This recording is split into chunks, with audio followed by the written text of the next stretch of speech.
So when we were installing some of these air systems, we had an agreement.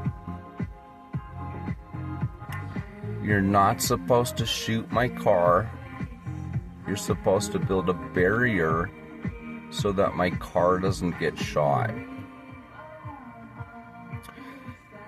So when my car got shot in Rapid, and also down by Fort Garland, that's not supposed to happen.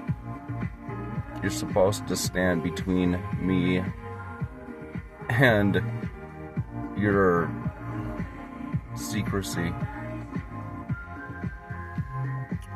Maybe people forgot about that.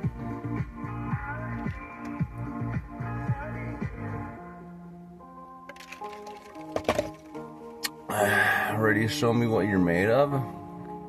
Or are you scared?